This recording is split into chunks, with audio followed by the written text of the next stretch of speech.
السلام علیکم ورحمۃ اللہ وبرکاتہ اعوذ باللہ من الشیطان الرجیم بسم اللہ الرحمن الرحیم رب اشرح لی صدری ویسر لی امری واحلل عقدۃ من لسانی یفقہوا قولی ربنا زدنا علما۔ آج ہم لوگ الحمدللہ ایک اور صورت کریں گے، سورۃ الکوثر۔ یہ بھی سب سے چھوٹی صورت ہے، 3 آیتوں کی صورت ہے، اور چونکہ بہت سارے لوگ اس کو نمازیں پڑھتے ہیں تو اس کو انشاءاللہ اگر ہم بہت اچھے سے ٹرانسلیشن کے ساتھ کریں گے تو ہم لوگ کو پڑھنے کا مزہ آئے گا، اور ہمارا فوکس اور اٹینشن انشاءاللہ اور کنسنٹریشن نماز میں رہے گی۔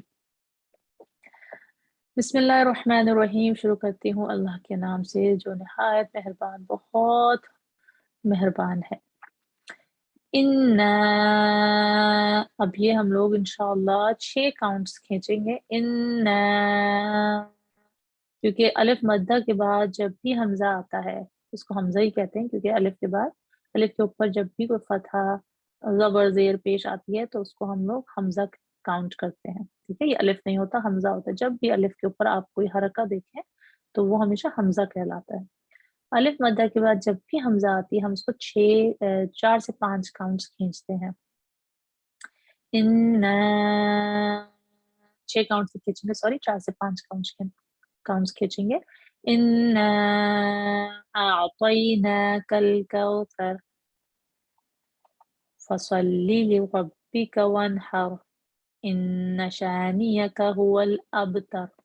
اگر آپ نے نوٹ کیا ہو تو یہ اِنَّا ہے اور یہ اِنَّا ہے۔ ہماری غلطی کیا ہوتی ہے کہ ہم اس کو بھی اِنَّا ہی پڑھتے ہیں which is extremely wrong، کیونکہ اس سے مطلب چینج ہو جاتا ہے۔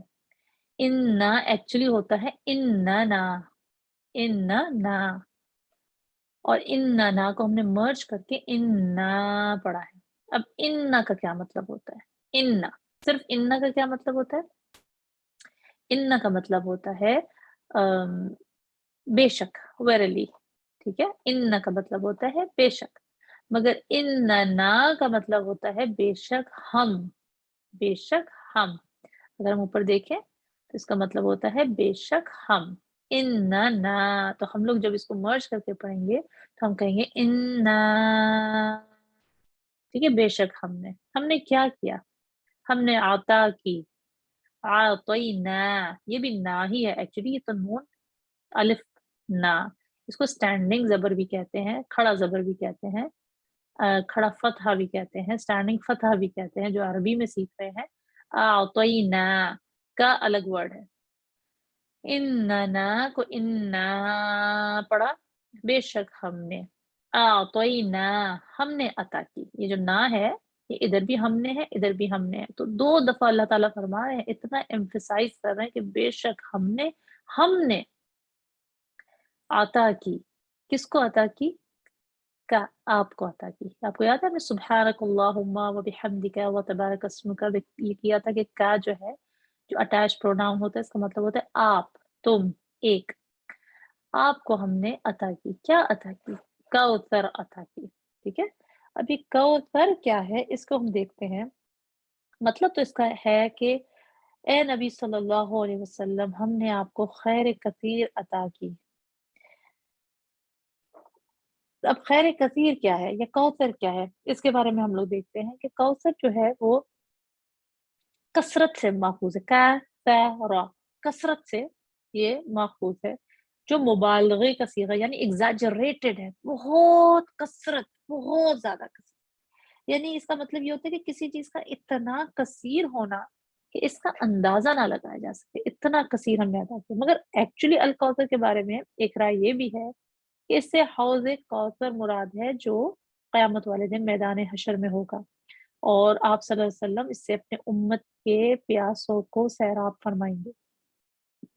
لیکن در حقیقت وہ بھی ظاہر آپ کو پتہ ہے خیر کثیر میں ہی شامل ہے نا، کہ ہم نے خیر کثیر دیا آپ کو۔ اس کے ایکچولی تفاسیر میں لگ بھگ 25-30 اقوال ہے، ڈفرنٹ۔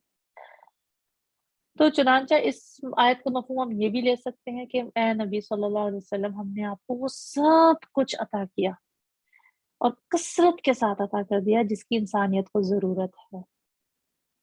اچھا، اب نیچے دیکھتے ہیں کہ فصلی لربک، فصلی اور ویسے حوض کوثر کے بارے میں اگر آپ لوگ کو پتہ ہو تو حدیثیں بھی بہت ہیں کہ ایک میں آپ کو حدیث کوٹ کر دیتی ہوں کہ سیدنا انس رضی اللہ تعالیٰ عنہ فرماتے ہیں کہ رسول اللہ صلی اللہ علیہ وآلہ وسلم نے معراج کے قصے میں فرمایا، جب وہ معراج پہ گئے تھے تو انہوں نے فرمایا کہ میں ایک نہر پر پہنچا جس کے دونوں کنارے پر خولدار موتیوں کے ڈیرے لگے تھے۔ میں نے جبریل سے پوچھا یہ نہر کیسی ہے؟ اس نے جواب دیا کہ یہ کوثر ہے جو اللہ تعالیٰ نے آپ صلی اللہ علیہ وسلم کو عطا کی، اور یہ بخاری شریف کی روایت ہے۔ اسی طرح ایک اور روایت ہے کہ سیدنا انس سے روایت ہے کہ ایک دفعہ آپ کو اونگ آ گئی تو اٹھے تو آپ ہنس رہے تھے، تبسم فرما رہے تھے، تو تبسم کی وجہ ہم نے دریافت کی تو انہوں نے کہا کہ ابھی ابھی مجھ پر ایک صورت نازل ہوئی، پھر یہی صورت انہوں نے کوثر پڑھی اور فرمایا جانتے ہو کہ کوثر کیا چیز ہے؟ صحابہ نے کہا کہ کیا؟ اور صحابہ نے یہی فرمایا کہ اللہ اور اس کا رسول بہتر جانتے ہیں۔ انہوں نے فرمایا کہ وہ ایک نہر ہے جو اللہ نے مجھے بہشت میں دی ہے، یعنی جنت میں دی ہے، اور جس دن سب لوگ پیاس سے انتہائی بےتاب ہوں گے نا، اور ہر شخص یہ کہہ رہا ہوگا العطش العطش، یعنی پیاسا پیاسا ہوں، میں پیاسا ہوں، آپ صلی اللہ علیہ وسلم اس حوض پر بیٹھ کر اہل ایمان کو پانی پلائیں گے، اور جس خوش قسمت کو اس کا پانی مل جائے گا نا تو اسے قیامت کا سارا دن بھر ان کو پیاس نہیں لگے گی۔ تو بہت ساری حدیث اس کوثر کے بارے میں، تو اللہ تعالیٰ ہم لوگ کو بھی کوثر سے انشاءاللہ فیضیاب ہونے کی انشاءاللہ ہمیں اپرچونٹی دے، اور ہم لوگ اس کو مانگے، تبھی ہم اذان کے بعد ضرور یہ چیز ایک دعا میں مانگتے ہیں کہ ہمیں حوض کوثر آپ صلی اللہ علیہ وسلم کو عنایت ہو، اور اس سے ہم انشاءاللہ فیضیاب ہو سکیں۔ آگے چلتے ہیں انشاءاللہ۔ فصلی، ف کا مطلب ہوتا ہے تو، ہینس، پھر، تو پھر آپ کیا کریں؟ آپ کو تو اتنی کثرت سے جو اللہ تعالیٰ نے عنایت کی ہیں چیزیں، نعمتیں، حوض کوثر جو کسی اور نبی کو نہیں عنایت ہوئی، تو اب آپ اس کے سلسلے میں اس کے بعد اس کے شکر میں صلی، نماز پڑھیں۔ صلی اگین کمانڈ کا صیغہ ہے، امر کا صیغہ ہے کہ کیا کریں؟ آپ نماز پڑھیں، تم نماز پڑھو۔ کس کے لیے نماز پڑھو؟ لی، فور، ربی، رب کے لیے۔ کس کے رب کے لیے؟ اگین کا، تمہارے رب کے لیے، آپ کے رب کے لیے۔ تو بس آپ نماز پڑھو اپنے رب کے لیے۔ وہ اور انہر، جب ہم لوگ اس کو ملا کے پڑھیں گے تو ون ہر ہو جائے گا، ٹھیک ہے؟ اور آپ، یعنی یہ بھی کمانڈ کا صیغہ ہے کہ آپ قربانی کریں، تو آپ نماز بھی پڑھیں اور قربانی بھی کریں۔ اب نہر جو ہے نا وہ اونٹ ذبح کرنے کو کہتے ہیں۔